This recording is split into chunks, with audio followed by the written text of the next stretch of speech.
Linda Agutu and Ben Kitili.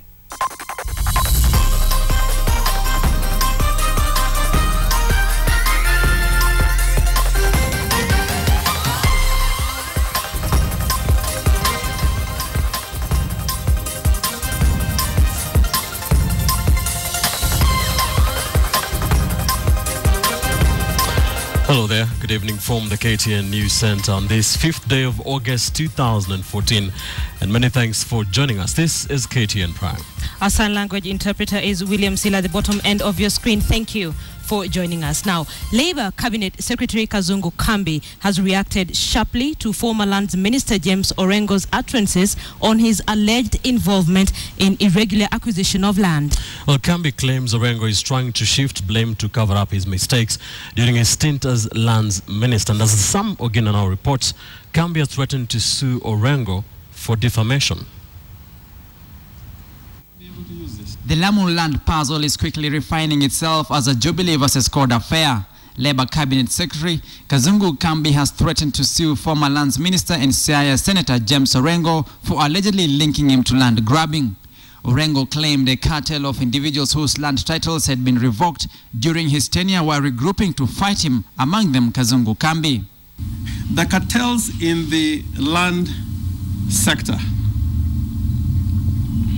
are so powerful, they are so organized, and in my case they have regrouped and are using the people you are hearing talking with very loud voices on top of the mountain and saying that in one way or another I was involved in the illegal allocation of land. Tayari mimi nishaamuru wakili wangu na hiyo atapambana na wakili yake. Nafikiri ni vile amejiona yuko kwa shida. Haiwezekani kuwa wewe umefanya makosa na ushiko umefanywa makosa ukiwa uko uchi na useme unajua mimi makosa haya nilikuwa na mtu mwingine vile vile alifanya makosa haya na haikuyaangaliwa. Hiyo ni kazi ya bure.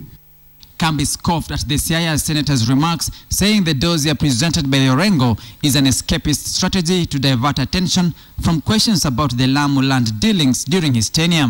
Orengo is on the spot for overseeing a tenure where 500,000 acres, nearly 70% of Lamu County, allegedly fell into the hands of only 22 companies.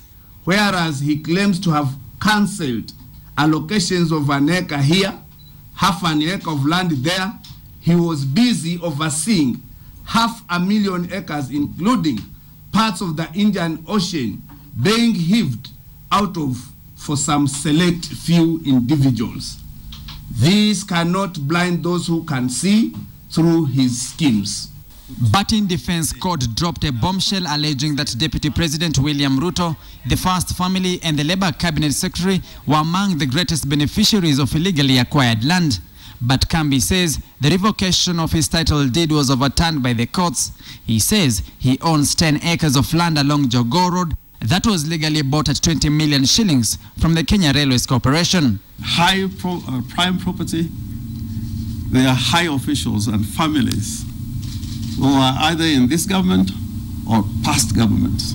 Some of them with 100,000 hectares. When he took over the Ministry of Lands, he wanted to revoke that title deed so that he can reallocate the same piece of land to a selected few individuals. And I resisted those attempts. And the matter went to court. Lands Cabinet Secretary Charity Ngilu accused Orengo alongside the former Commissioner of Lands Zablon Mabea of allegedly signing off the title deeds of the contested lands, warning the titles will be revoked without compensation. Meanwhile, the Director of Public Prosecutions, Kiriako Tobiko, has warned against parallel investigations into the Lamu land storm. The DPP says the Ethics and Anti-Corruption Commission and the Inspector General of Police, whose offices are seized of the matter, should form a joint committee to probe the Lamu land issue to avoid arriving at conflicting findings. Tobiko also says once through with the investigations, the committee should forward their findings to its desk for further action. Samogina, KTN. The Lamu land issue now seemingly a court jubilee tussle, and that is what we're talking about tonight here on KTN Prime. On the big question we are asking you, do you think the Lamu land problem should be reduced to a jubilee versus court affair? There have been different reactions from both sides, basically turning into a blame game. Let us know what you think. Send a short message to the number 22155. You can tweet us at KTN Kenya, at Ben_Kitili, and at Lindo Gutu. We'd love to sample some of your views during this bulletin. Also, the Independent Policing Oversight Authority has moved to court seeking the nullification of the recent recruitment of police officers. This after allegations of corruption marred the recruitment exercise. KTN's Wilkis Tanyabwa has the details. The Independent Policing Oversight Authority moved to court on Tuesday, seeking to nullify last month's recruitment of 10,000 police officers in the face of allegations that the exercise was marred by corruption. This move coming just a day before the National Police Service Commission, which conducted the recruitment exercise, was scheduled to give a verdict on the allegations. The credibility of the exercise came into question shortly after its completion, with many claiming that there had been corruption, regional imbalance, nepotism, and tribalism. Parliament ordered the National Police Service Commission to postpone the date that the recruits were scheduled to report for training. In the meantime, it ordered its Administration and National Security Committee to investigate the allegations. A team comprising investigators from the National Intelligence Service, the Ethics and Anti-Corruption Commission, the Interior Ministry, and the Directorate of Criminal Investigations now says it has received over 600 complaints, which it is looking into. Soon after the recruitment, the chairman of the Independent Policing Oversight Authority, Macharia Njeru, held that the allegations of irregularities warranted the repeat of the exercise. But the chairman of the National Police Service Commission, Johnston Kavuludi, has maintained that until an audit proves otherwise, the recruitment can stand as valid. The 10,000 police recruits are now waiting to learn their fate. Wilkis Tanyabwa, KTN. The government will start a program to take in volunteer teachers before hiring them on a permanent basis. Deputy President William Ruto says the program will target fresh graduates who will be given stipends for their efforts. And as Ferdinand Omondi reports, Ruto also wants students who have failed their final exams to be given a second chance. Deputy President William Ruto was chief guest at the ongoing Primary School Heads Conference in Mombasa, where he announced plans by the government to hire more teachers, but on a voluntary basis. The program is called Future Leaders Program. We are going to be engaging graduates from the university for between 6 and 9 months. Those who will volunteer on a volunteer program. This is an apparent move in response to the biting shortage of teachers in the country, coupled with insufficient financial muscle to fill the gap. The Teachers Service Commission has already advertised for 10,000 teaching positions against an estimated shortage of over 70,000. We want children from Lokichogio to go to Lamu, and we want the children from Busia to go to Bura. And we want those from Mandera, the corner, a place called Ramo, we want them to go to Siaya, right? We are going to be engaging these university graduates in teaching, especially in most of our schools that have gaps in primary schools. At the same time, the Deputy President has asked for a second chance for students who fail their national examinations.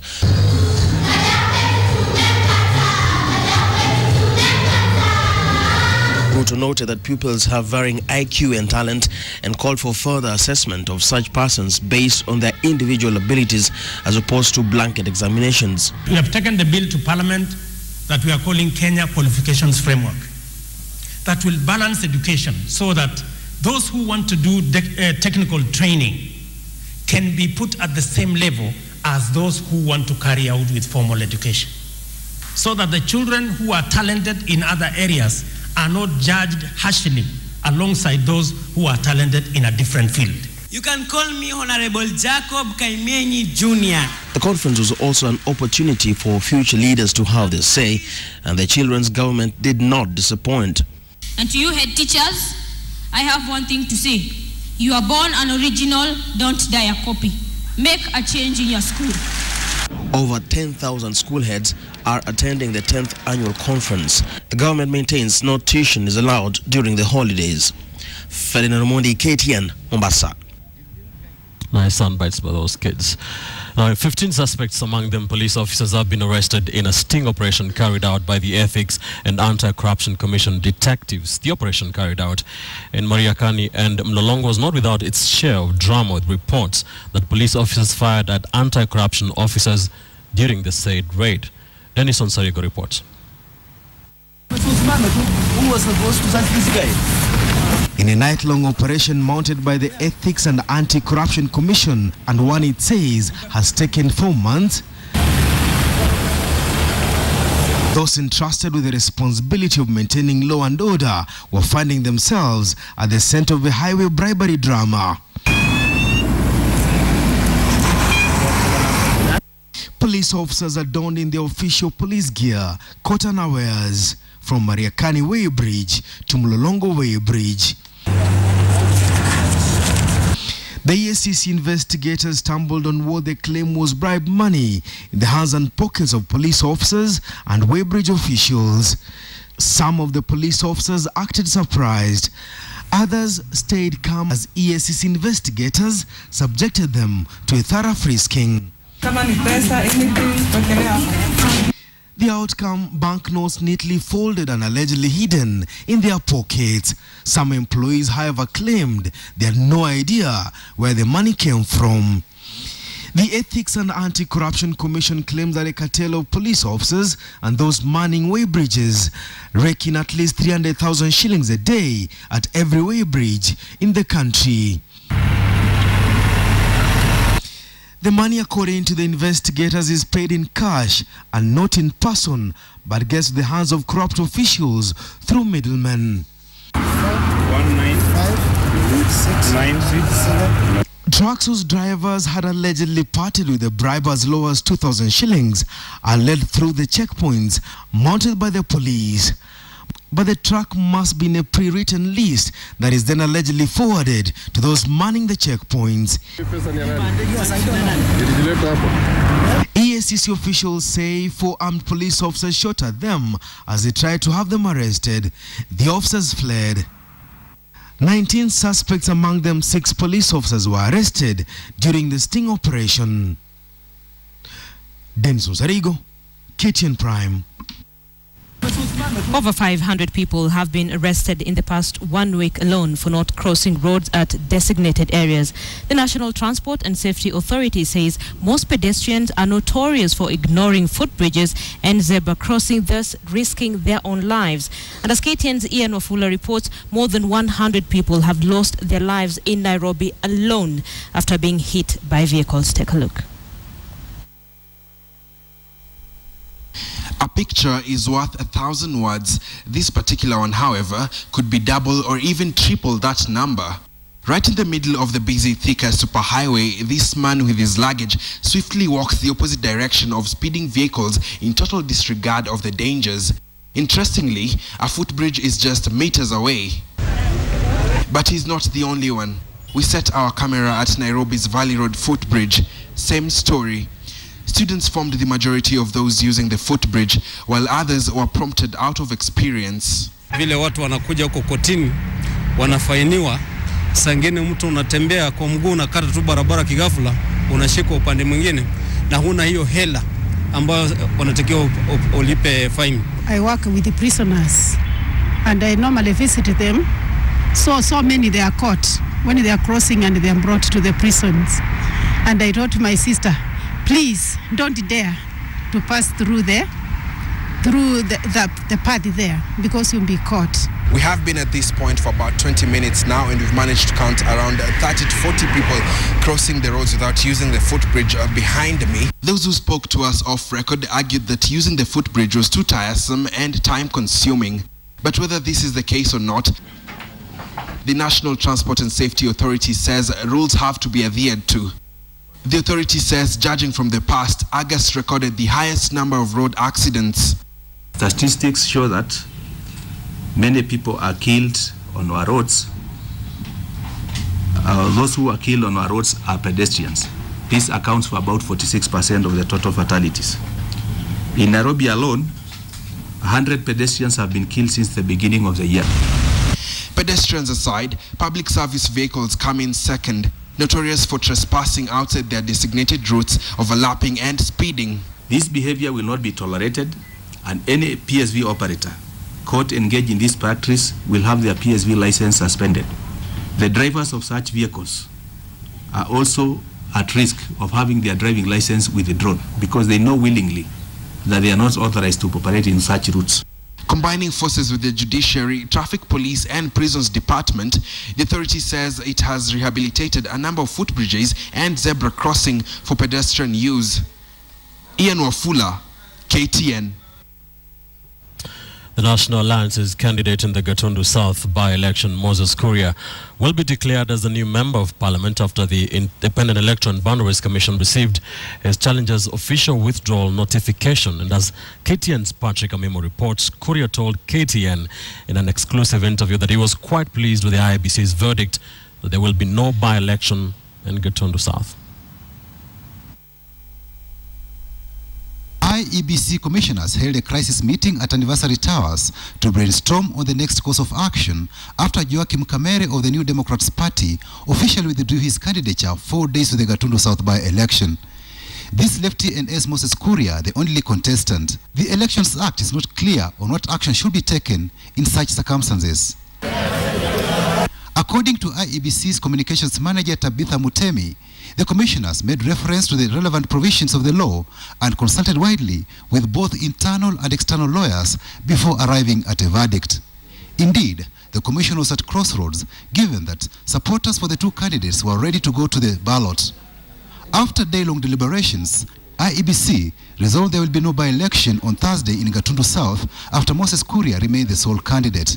KTN caught up with Kuria to get his response on the decision. I'm pleased with this verdict. I think it was the right decision, and I think it's a big relief for me and for the people of Gatundu South. On Monday, Gatundu South returning officer Kipruto Yegon was served with a notice from Joachim Kamere indicating that he had withdrawn his candidature. Kamere further returned to IEBC the certificate of nomination as candidate that was issued to him on 10th July. Some critics suggested the electoral law need to be revised to impose severe penalties as a deterrent for individuals and parties who disenfranchise voters by withdrawing at the last minute. IEBC and myself have saved money, and the country is better off with that. The second thing is that you cannot have a prisoner candidate. Mr. Kamere had stepped down out of his own volition for very good reason. You cannot chain him, handcuff him, and force him to be a candidate. Should Kuria be declared MP-elect, what will be his development agenda for residents of Gatundu South? The issue of roads is very high on my priority, and I want to actually do this job within the next 12 months to ensure that all the roads that that are pending in that particular constituency are finalized. There is the issue of providing water for irrigation. That's another project that is very close to my heart. Kuria is poised to make history as the first MP to be elected and opposed under a new constitutional order. Some of your critics might say you are so combative, your statements you make are very abrasive. Now that you're going to the National Assembly, what do you expect? Will Moses Kuria change, or he'll be this abrasive politician that has been associated with you? Well, I do not become that way out of my choice. It's because of mischief from the other side. So if they behave, I'll not be, who do I have to be abrasive about? But if they continue with their disinformation, if they continue destabilizing this country, if they continue with things such as referendum and mass action and all that, they'll meet their match. Well, that is Kuria's word to the opposition. Patrick Amimo, KTN. So I'll take you to Washington, D.C., where Kenya's delegation is hopeful for an extension of the trade deal famously known as AGOA. U.S. officials signaled earlier today that the deal, which expires in 2015, could be extended. Now, President Barack Obama is due to address a news conference later tonight where he will announce new trade deals between his country's firms and Africa. KTN's Joe Agay reports from Washington, D.C. Moments after arriving for his first ever visit to the U.S. since his election last year, President Uhuru Kenyatta went straight to a dinner reception where he would meet former U.S. President Bill Clinton and other leaders. We are genuinely very excited about. But it is the deal signed into law by Clinton 14 years ago that is at the heart of Kenya's interest in this meeting. The Africa Growth and Opportunity Act, famously known as AGOA. This is the deal that seeks to promote U.S. trade and investment in Africa. We are establishing. But many countries attending this meeting are now worried because the act is due to expire in September next year. The first priority for all of us is the reauthorization of AGOA. We want to safeguard the jobs that we already have and the investments that we already have. We also want to inject certainty, predictability, and stability in our relations going forward. The United States and its business community need this relationship as much or more as Africa and its business community. President Obama is expected to announce several billions of dollars in investment commitments by U.S. firms on the African continent by the end of this summit. And many here believe Africa is the place to be. Africa is expected to reach a 5% overall growth rate in 2015. It boasts 6 of the world's 10 fastest growing economies. It registered more than 400,000 new companies in the last year alone. And its middle class or consumer class is the fastest growing in the world. Now, President Uhuru Kenyatta's delegation to this meeting is dominated by business leaders because, in the words of some analysts here, this is a meeting of politicians called by a politician. But the deals, if any, will be all about business. Chogeyo, KTN, Washington, D.C. Now, 7 elephants from the Mount Kenya forest had a rather long day today, but residents of the Burguret area in Kieni, Nyeri County may have had even a more frustrating day. The elephants and the residents were engaged in an 8-hour conflict triggered by the elephants' intrusion into the people's farms. As KTN's Carol Nderi reports, the drama may be far from over. Residents of Burguret area in Kieni were an angry lot. So angry were they that they were willing to take on a herd of untamed elephants if that would pass on the message to the Kenya Wildlife Service. It all began Monday night with an attack on their crops which are ready for harvesting by a herd of 7 marauding jumbos. A call to KWS officials yielded little, and this served to fuel their anger. Tukaita games reserved. Wakatuambia gari zao hazina mafuta. Hii mandovu hii inatusumbua sana, inaenda inaharibu mahindi, inaenda inaharibu hata miwa, inaenda inaharibu kila kitu. Sasa mimi sina kitu. Nilikuwa tu sasa mimi nimeenda hivi na hii ng'ombe yetu imesikia njaa sana hata inaanguka. It is at this point that the ACT residents decided to turn back the elephants to where they had come from, the Mount Kenya forest. They fought to repulse the elephants for close to 8 hours, risking being attacked by the now tired and obviously angry and hungry elephants. The pursuit was further complicated when KWS officials decided to take back their animals. KWS officials directed the elephants to one direction only for the waiting residents to repulse them to the opposite side, adding to the confusion. After a futile chase, it was time for Plan B. The residents decided to hold the elephants hostage here at Tambuzi Farm. They surrounded them at Tambuzi and swore to not let even one escape until KWS compensates them. They lamented that they had had enough of KWS's promises of compensation that often go unfulfilled. Zinatuletea chinda tukirima zinakuja zinakula wenye watu wa KWS wanakuja wanaform wanajaza wanatobia watatulipa na hakuna kitu tumewali ipo. Saka watu wote unaona huku hao wote unaona hata wengine huko venye wamelala ni kuchoka kufukuzana na ndovu. Yeah? Saa uniambie kama wewe saka hizi viatu zingine zimeraruka usiku. Burguret residents swore to continue their vigil to ensure that the 7 jumbos at Tambuzi Farm do not escape until their compensation is paid. KWS declined to talk to us, but one official confessed that they were waiting for the night cover to rescue the elephants. Carol Nderi, KTN, Burguret, Kieni. My name is Boni Tunya and this is Business. For many years now, Kenyans owning a home is the one goal that drives them to work every day. But the harsh reality that most Kenyans cannot buy a house or even qualify for a mortgage, financiers are calling for a change of tact. According to the Shelter Afrique, that is the answer may just lie in the government encouraging rental property development as a means of meeting the gap and the housing gap in the country. Here's KTN's Charles Gitonga with more on that story. Adequate housing has remained an elusive target for the country. With an ever-growing housing gap of 200,000 homes annually, players in the sector have been unable to keep up with the growing population. As part of the Kenyan culture, it has been the norm for people to aspire to build their own homes, something developers say has further complicated the issue with the mushrooming of unplanned developments. Shelter Afrique, the leading property financier in the continent, is however urging the government to focus on putting up more affordable rental housing. Homeownership is just one part of the solution. We need to focus a lot of our attention also on rental. The government has been working towards bringing down the cost of housing. Among other efforts have been ensuring lower interest rates on mortgage and property so as to spur appetite for the still lowly subscribed financing option. However, experts add that Kenya and Africa should go beyond the cultural belief of owning a house and appreciate renting out one. You do not necessarily need to buy a house. So we are starting really at the grassroots level, creating an awareness and making people understand that it's critical and it's important. For the rental market to function properly, there has to be proper policy infrastructure that will seek to protect both the investor and the end user. This is said to be the major reason why investors have been reluctant to develop rental property. Rental prices have been on the rise in the Kenyan market, recording a 3.2% rise for apartments in the second quarter of this year. With that in mind, the idea of rental housing may be as good but just to the ears of the property developer. Charles Gitonga, KTN Business. The girls draw borrowing by close to 47% in the current financial year, as the measure to spur economic growth.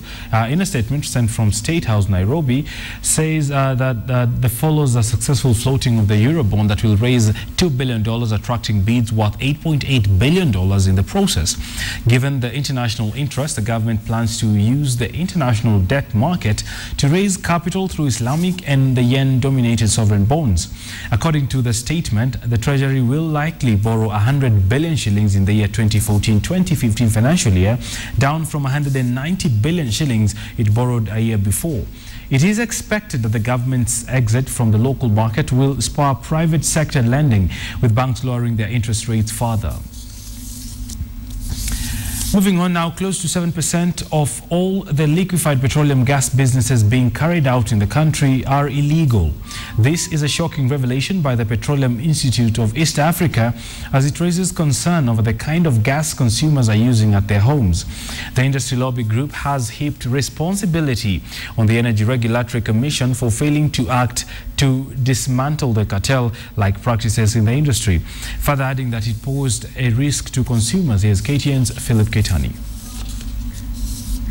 The Energy Regulatory Authority in July issued a list of 84 liquefied petroleum gas depots and retail outlets that were suspected to be engaging in illegal activity. But until now, no action has been taken against them, despite the regulator even calling for a suspension of their licenses.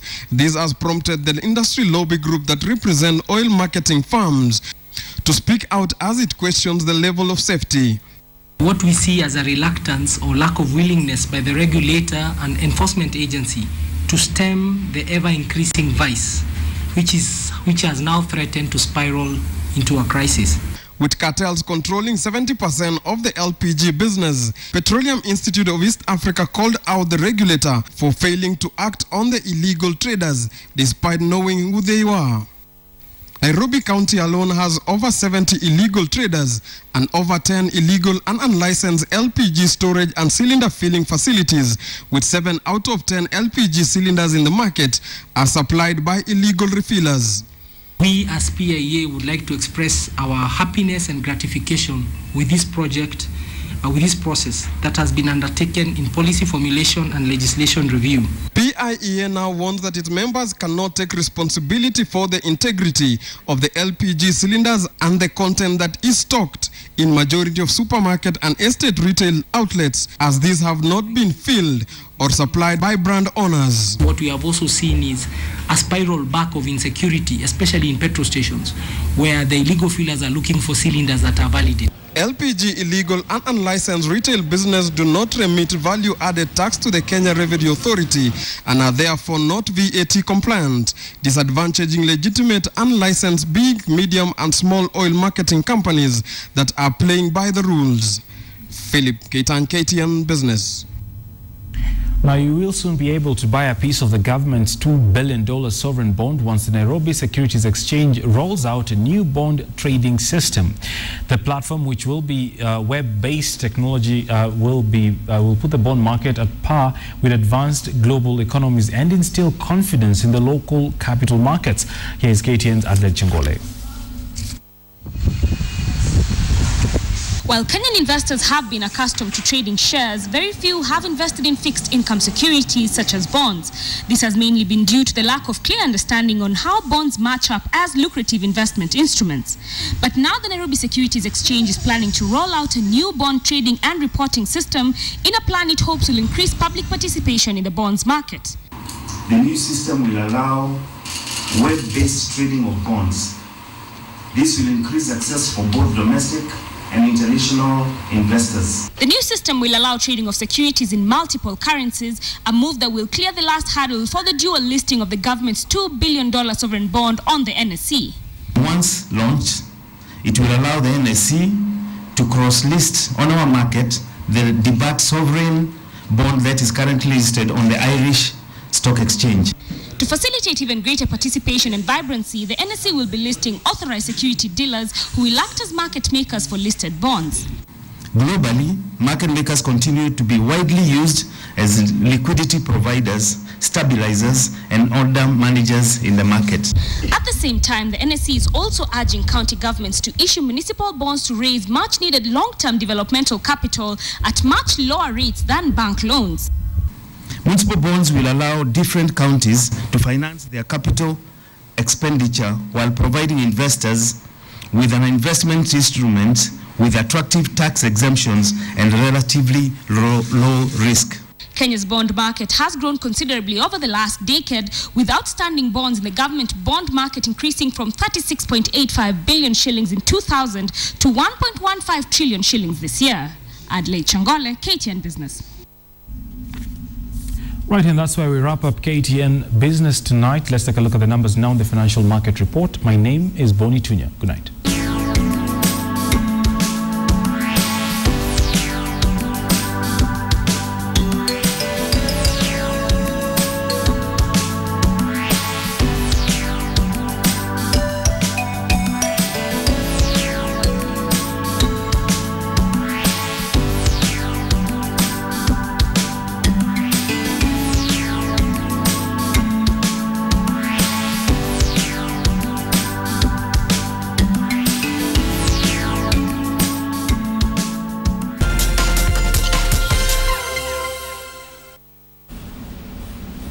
So there has been a lot of talk of late on Harambee Stars. An entire technical bench was sacked, and now they have a new coach. Lynn Washira has the details, of course, with a look at other sports news today. You're very right, Linda, and of course that's the top story tonight, where the Football Kenya Federation moved to save face by appointing Gor Mahia tactician Bobby Williamson as the head coach for the national football team Harambee Stars.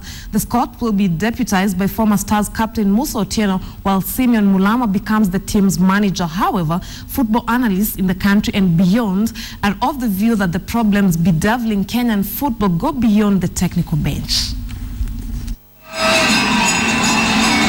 As if attempting to cool down the rage that accompanied Sunday's elimination of the national team from the 2015 Africa Cup of Nations qualifiers, Football Kenya Federation appointed Bobby Williamson as the new man at the helm of Harambee Stars to replace Adel Ambrushe. Ambrushe and his coaching team was disbanded on Sunday after Stars failed to get over Lesotho. We have named Bobby Williamson as the head coach of Football Kenya Federation with immediate effect. He's going to be deputized by Musa Otieno. The Federation maintains it gave the former technical bench and team all the necessary support and is now time for rebuilding. Chairman Sam Nyamoya clarified that Adela Mbrushe was not sacked, but his year-long ban by CAF meant there is need to have a substantive manager. Bob Williamson, those who know him, he's got a really fantastic record. He was in Uganda for close to 6 years. He took Uganda to where it was. Naming a new technical bench has however not been received well by soccer pundits, who feel that the problem in Kenyan soccer is purely management, which Nyamoya and team should own up to. Siku fukuza kila mtu ndio suluhu. Hiyo ndio kinaweza kusema, kwa sababu ukiangalia Kenya katika muda wa miaka 6-7 sisi nafikiri ndio tunaongoza katika dunia kuandika makoch. Ukichukua vijana wa miaka chini ya miaka 23 inamaanisha kwamba by the time kunafika wakati wa Olimpiki tutakuwa na miaka 26. 26 ni mchezaji ambaye amekomaa. Kila ambacho wanaweza kufanya ni wapatie tournaments nyingi. One other roadblock FKF could face is Williamson's current employers Gor Mahia. The Scot is on a 2-year contract. He is currently preparing his club for the upcoming Sekafa Club Championships due in Kigali, Rwanda next week. Hassan Juma, KTN Sports Today.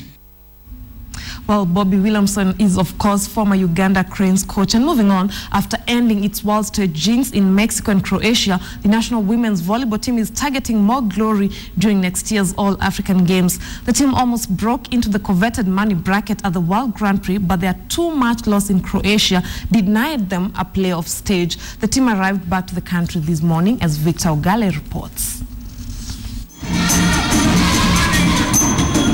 The Jomo Kenyatta International Airport was a beehive of activity on Tuesday morning. Part of the Commonwealth Games team athletes arrived from Glasgow, Scotland. Those who arrived are Paralympics and indoor events participants, since most of the track and field events athletes left for Marrakesh, Morocco for the Africa Athletics Championships. Bronze medalist Benson Gisharu was among those who arrived on Tuesday. Gisharu won bronze in the bantamweight category after losing to England's Kai Sashfaq in the semi-finals. Niko physically prepared, niko from young when niko juu niko poa, so nikamwambia mama kuna venye naweza medals. The national women's volleyball team also arrived from international duty. Their last stop was Croatia, where they won a match during the second round of the World Grand Prix. They had taken part in the first round in Mexico, where the African Queens for the first time won 2 matches in a world event. The Kenyan girls won a match in Croatia, thus missing the share of the 15 million shillings jackpot. Coach David Lungaho was, however, encouraged by the team's newfound energy. We did beyond our expectations, because as we left here, in fact, we were looking for only a win, so that we break the jinx that has been there, that we've never won at that level.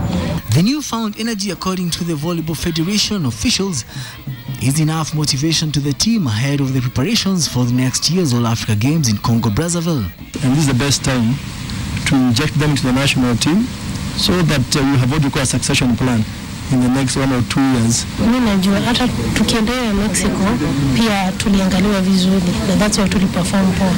So tukapata kama gavana to support. Mimi najua hata Croatia na Bulgaria wote tutatandika. Ilikuwa inabakisha tu kidogo. Support tukipata ni hivyo. The players will rest for a few days before resuming club duty. Victor Ogale, KTN Sports.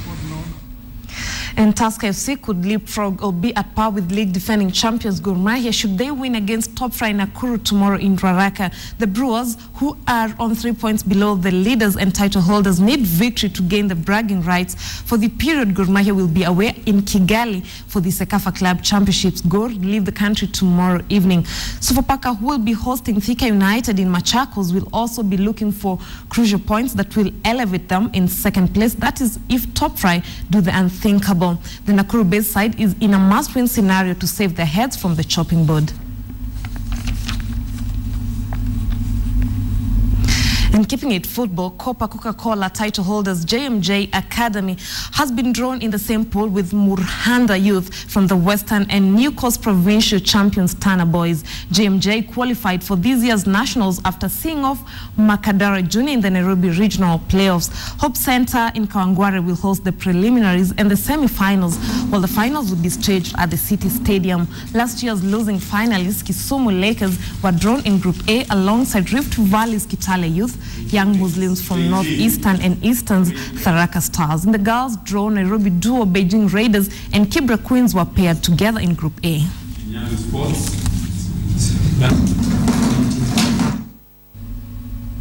And that's how we wrap up KTN Sports tonight. I'm Lane Washira. Do have a good night. Enjoy the rest of your viewing, but don't go too far. Ben Kitili and Linda Gutu will be back to wrap up KTN Prime. Right, so let's look at a big question before we go. We had asked you if you think the Lamu land problem should be reduced to a Jubilee versus Court affair. 70% of you say no, 30% say yes.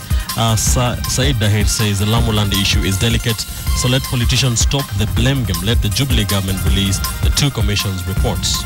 At Otiego says the NLC is silent on this matter. This is a political war. Uhuru should implement both the Ndungu and TGRC reports. Tom Boyer on Twitter, that is the governance consultant, says both wouldn't mind if all issues were reduced to Jubilee versus Court, portrays them as the only relevant parties. Isekoske says it's unfortunate everything in our nation is politicized. Let's step out of this shameful culture. Finally, Jovio James says they need to implement the Ndungu report and stop taking Kenyans for granted. They are both unclean. So those are your opinions on our big question tonight. Thank you for participating. We leave it at that on KTN Prime. Thank you for watching. Sleep well. We'll see you tomorrow. I'm Linda Ogutu. We'll see you tomorrow. My name is Ben Kitili. Good night from the KTN News Center.